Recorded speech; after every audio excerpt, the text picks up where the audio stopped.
मेरे साथ ही हादसा हुआ है। आप कहेंगे कि मैं खुद पूरी रात इसलिए नहीं सोया हूँ कि इससे पहले मेरे भाई का तो भी जवान लड़का था, तो मुझे वही चीज याद आ रही थी और फिर मेरी इससे बात हुई थी, तो पूरी रात तो मैं जागता ही रहा हूँ, सोचता ही रहा हूँ इसके बारे में। कई सालों से क्राइम अगेंस्ट वुमेन बढ़ते ही जा रहे थे यहाँ, and people of Pakistan, specially young crowd of Pakistan, they had enough with this. जब पुलिस की इन्वेस्टिगेशन शुरू हुई, दे हैड 2 एविडेंसेस। घर से सिर्फ एक चीज चोरी हुई थी, जो था सना का मोबाइल फोन, जिसका मतलब साफ था कि ये जो कोई भी इंसान था वो चोर तो नहीं हो सकता है। दूसरा evidence, which was the most important, was CCTV footage. CCTV footages में किलर साफ साफ दिखाई दे रहा था सना के घर से भागते हुए, and his face could be seen. और ये किलर था 22 साल का उमर हयात, जिसे पुलिस ने अगले ही दिन अरेस्ट कर लिया था। उमर हयात उर्फ काका फैजलाबाद का रहने वाला था। उमर के पापा एक रिटायर्ड गवर्नमेंट ऑफिशियल थे।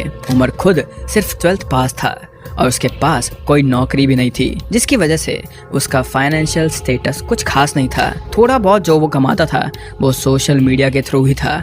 यस, उमर हयात भी सोशल मीडिया पर पोस्ट करता था और वो थोड़ा बहुत फेमस भी था with 70,000 followers. Now it wasn't much, लेकिन उससे थोड़े बहुत कोलैबोरेशन या फिर ब्रांड कोलैबोरेशंस मिल जाते थे। एंड सिंस वो सोशल मीडिया पर बहुत ज्यादा एक्टिव रहता था, तो one day he came across Sana's IG profile. वो उसे अच्छी लगने लगी, and then he thought to himself कि मुझे सना को अप्रोच करना चाहिए, and that's exactly what he did. उसने सना को रीच आउट करा। He wanted to become friends with her, लेकिन सना ने उसका ये प्रपोजल रिजेक्ट कर दिया था, which she had every right to do so। लेकिन उमर को नो का मतलब समझ नहीं आ रहा था, इसीलिए ही just kept on texting her। लेकिन हर बार सना उसका ये प्रपोजल रिजेक्ट कर देती थी। बट इतना ज्यादा ना सुनने के बाद भी Umar did not give up, और वो इतना ज्यादा इस पॉइंट पे ऑब्सेस हो गया था सना से कि वो इस्लामाबाद तक आ गया था सना से मिलने के लिए, लेकिन वो उससे मिल नहीं पाया। जून 2 को इस्लामाबाद आने से पहले उसने अपने एक दोस्त को कॉन्टेक्ट किया और उससे एक पिस्तौल की डिमांड की थी उसने।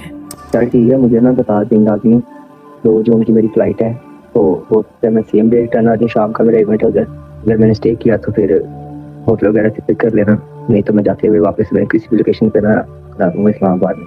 मैं पहले सोचा था गाड़ी में जाने का, अगर मैं अपना फॉर्चूनर तो फिर तो मैंने अपना काफ़ी ले आना, लेकिन भाई ये था मुझे आना पड़ना है, तो भाई ये तुम्हें पता है पॉसिबल नहीं है साथ लेकर। Now this friend found it suspicious और उसने उमर को नहीं दी, but again that did not stop Umar. उसने कहीं और से ही एक का इंतजाम कर लिया था और वो आ पहुंचा G13 सेक्टर पे। वहाँ कुछ घंटे उसने सना के घर पर नजर रखी और शाम को जब सना की मम्मी बाजार चली गई, he thought of it as a perfect time to enter the house। उसके बाद क्या हुआ, we all know everything। See, ये भी चीज़ है यहाँ पे कि उमर पहले से ही लेके आया था, सो उसके